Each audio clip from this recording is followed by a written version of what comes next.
untuk melahirkan pemuda yang mampu memegang estafet kepemimpinan di masa yang akan datang.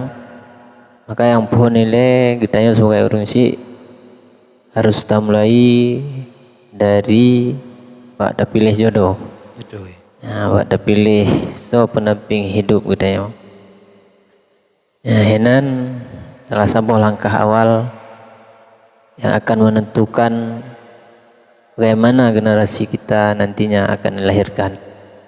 Kemudian yang kedua, ketika anak kita kalahi, dan makanan yang kita berikan kepada anak kita yang juga akan menjadi sebagai langkah untuk melahirkan generasi yang sanggup memegang kepemimpinan di masa yang akan datang. Kemudian yang ketiga,